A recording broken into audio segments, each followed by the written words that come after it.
Olá pessoal, eu sou a Clara, eu sou historiadora e sejam bem-vindos ao meu acervo.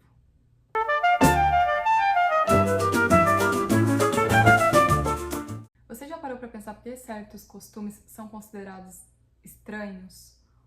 Ou por que algumas culturas são consideradas melhores do que as outras? Hoje a gente vai falar de etnia e etnocentrismo, dois conceitos fundamentais para quem está estudando para o Enem esse ano e para quem está estudando ciências humanas no geral. Etnia vem do grego etnos, que significa povo ou nação. Então, quando a gente está falando de etnias, a gente reúne conceitos como cultura, língua, religião, tradições, história compartilhada. Então, quando a gente fala de etnia, não necessariamente tem a ver com a cor da pele ou fenótipos, né? Características biológicas do corpo. Então, é muito mais uma questão, assim, cultural mais ampla. Um bom exemplo da gente pensar esse assunto é por que pessoas brancas, na América do Norte, por exemplo, pessoas latinas que são brancas, na América do Norte elas não são consideradas brancas iguais, elas são consideradas latinas. Isso tem a ver com a questão da etnia, o lugar que a pessoa nasceu, a cultura que ela carrega. E na aula de hoje a gente vai relacionar esse conceito de etnia e etnocentrismo com o filme Bacurau, de 2019, do Kleber Mendonça Filho e do Juliano Dornelles, onde eles abordam um pouco o que é essa visão do outro, do estrangeiro, a respeito da América Latina, no caso do filme, mas a respeito do que é outras culturas. E quando a gente fala de etnia, e já falamos a respeito de cultura aqui em outro vídeo e tudo mais, a gente está falando também de identidade. Então, como se constrói uma identidade? Como a gente sabe a respeito do que a gente é, da nossa história enquanto sociedade, enquanto grupos sociais? Isso tem a ver também com o que nos difere de outros grupos sociais, de outras histórias, de outras línguas, de outros territórios. Então, a gente coloca que a identidade ela também é construída a partir da relação com o outro. E só através disso que eu consigo formar também a minha identidade. Então, eu sei a minha identidade porque eu sei o que eu sou e o que eu não sou. E eu consigo perceber o que o outro é diferente. Então, sempre tem essa relação do que é o eu e o outro. O problema é que muitas sociedades na história só enxergavam a si. E tudo que era o outro, tudo que era diferente, era considerado como menos civilizado ou não era considerado como humano, não tinham um olhar humanizado a respeito do outro. E isso legitimou, inclusive, muitas coisas, tanto na história recente quanto no passado, desde o século XVI, colonização do século XVI, imperialismo na África e na Ásia no século XIX, até a gente chegar em visões mais, assim, extremas, por exemplo, na ascensão do fascismo e do nazismo na Europa. Mas assim, o que isso significa? Significa que para eu olhar para a etnia, eu tenho que olhar então para esse conceito maior, não só assim do lugar que nasceu, mas às vezes também da cultura que carrega, junto com uma história compartilhada do passado, junto às vezes com religião, e assim sucessivamente. Então a gente pode definir etnocentrismo como esse conceito de uma cultura que se julga superior do que a outra. Então, como que isso acontece? Eu estou julgando a outra cultura a partir da minha. Então a régua que está sendo usada é a minha, não a do outro. Então, o civilizado é só o que eu conheço, as minhas práticas culturais, a minha história. Tudo que é diferente é o outro. Tudo que é diferente é considerado selvagem, como existe muitos documentos históricos.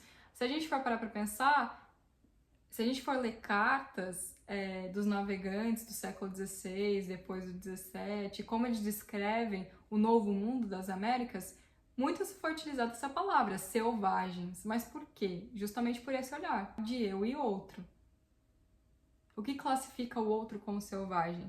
No caso de uma visão etnocêntrica, estou usando a minha cultura como base, então a minha é civilizada e a do outro não é. O filósofo francês do século XVI, o Michel Montaigne, ele escreveu um livro onde ele coloca um pouco dos pensamentos, né, ensaios, assim, do que estava acontecendo na época, e ele descreve um pouco ali a questão da descoberta do Novo Mundo no século XVI. Então ele vai dizer o seguinte: não vejo nada de bárbaro ou selvagem no que dizem daqueles povos, os povos das Américas, no caso.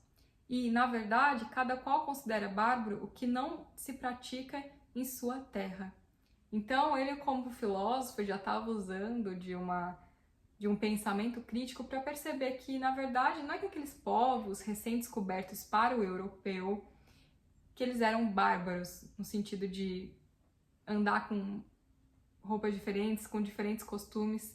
Na verdade, era isso, no fim das contas. Ele coloca: cada qual considera bárbaro o que não se pratica em sua terra.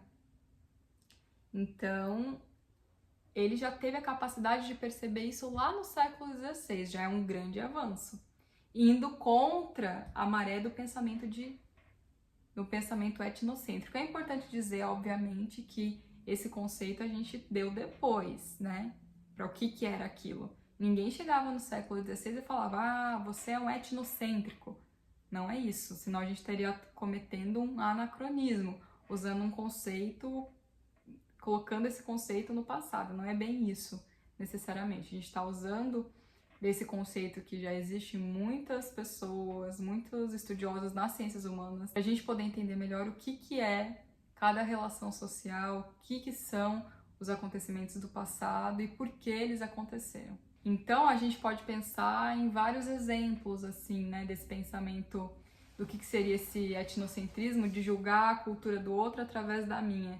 Então, a gente pode pensar também em diálogos com outros autores. O Eduardo Said, no livro Orientalismo, a visão do Ocidente sobre o Oriente, ele vai tratar muito a respeito desse assunto também, porque é a visão que se cria do outro, de novo, né? Então, se a gente vê Aladdin, por exemplo, ele é um filme onde é a visão do Ocidente a respeito do que é um menino árabe. Então, não é todo menino árabe que ele rouba coisas na feira, não é todo mundo que vai andar com uma cimitarra, não é todo mundo que tem vários, não é um mundo que tem vários haréns e coisa e tal, mas é como foi criada uma visão a respeito do Oriente. E é uma visão que é, inclusive, muito corroborada. Outro estudioso a respeito desse assunto é o Claude Lévi-Strauss. Ele diz o seguinte: o bárbaro é, antes de tudo, aquele que acredita na barbárie. Ele diz isso no contexto do texto Raça e História. Ou seja, chamar o outro de selvagem diz mais sobre quem observa do que quem é observado. Então, junto com essa outra situação, por que nunca na história, nunca não, assim, mas por que então a gente não pode considerar bárbaro, por assim dizer, o que aconteceu durante as cruzadas, por exemplo? Que a Igreja Católica levou a fé através de guerras, expandiu a sua fé através de guerras. Isso não é uma barbárie? Isso diz respeito a quem escreve a história também. Tem um texto muito legal e uma palestra da autora Chimamanda Adichie que o título é O Perigo de uma História Única. Então, o que nos impede de olhar as coisas por esse olhar etnocêntrico, só através do nosso olho, só através da nossa história, através da nossa experiência, é não acreditar que as coisas têm uma história única. Então, se eu for ler livros a respeito da África só escrito por ingleses, então eu vou estar vendo para uma história única. Talvez seja preciso ampliar esse olhar, e assim sucessivamente. Os desdobramentos, assim, né, de etnocentrismo são muito conhecidos como xenofobia, né? Então, essa aversão ao estrangeiro, que é muito comum nos dias de hoje ainda e já foi no passado também. Então, existe esse medo do estrangeiro, de que ele vai desestabilizar o meu lugar, o meu país. Isso não precisa ser só assim, imigração de país com país, pode ser de estado para estado.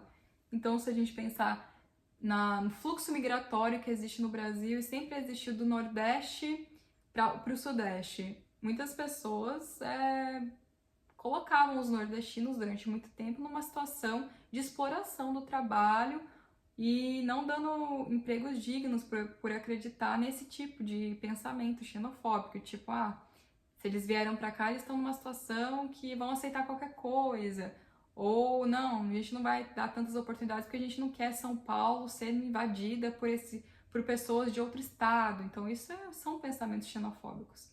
Até a gente pensar em situações de países, como por exemplo, tem reportagens de 2020 de grupos turcos sendo perseguidos por neonazistas na Alemanha.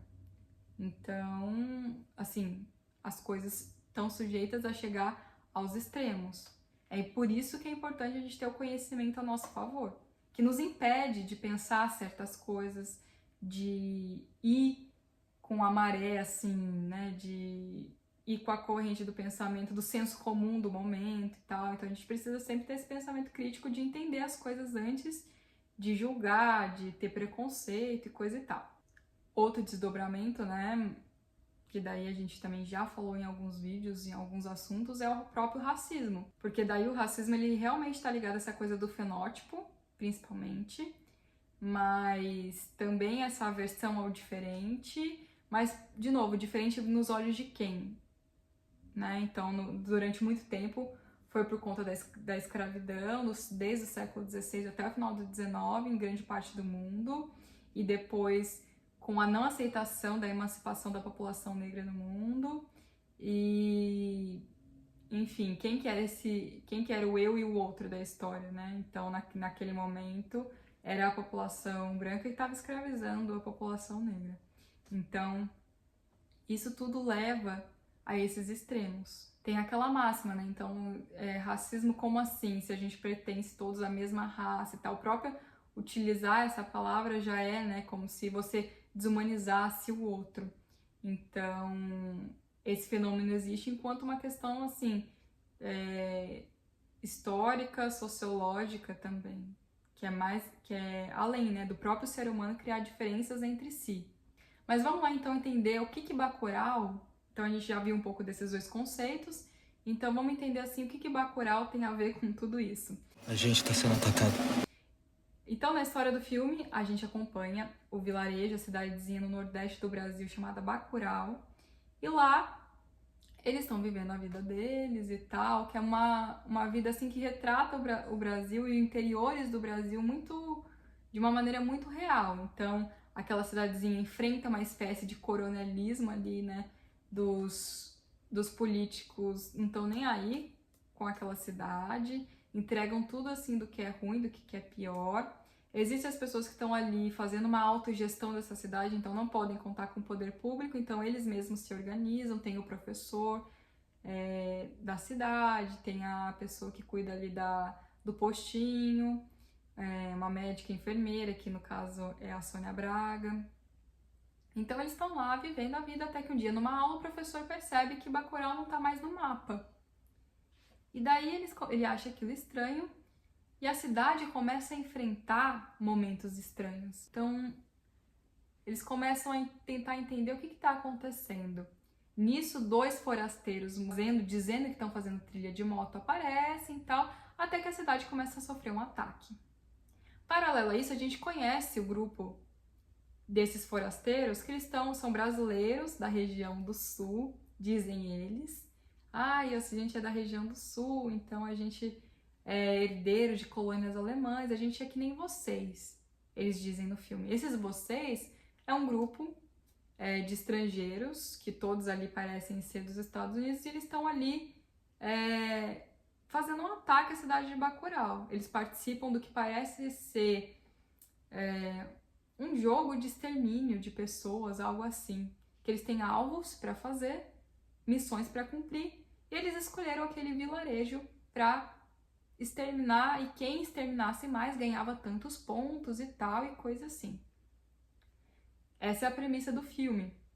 Ele é muito bem feito porque ele trata de todas essas questões que a gente está vendo aqui hoje, fala do que é etnia. Então, nessa cena que eu citei do grupo de brasileiros do Sul se achando igual estrangeiros da América do Norte, daí eles falam que não, vocês não são igual a gente, vocês são latinos, assim, né? Não é. Então já mostra como que se encaixa essas coisas. But no, we come from a different region. Oh, where are you from? We come from south of Brazil. It's a very rich region with German and Italian colonies. More like you guys. Like us? Yeah. They're not white, are they? How could it be like us? We're white.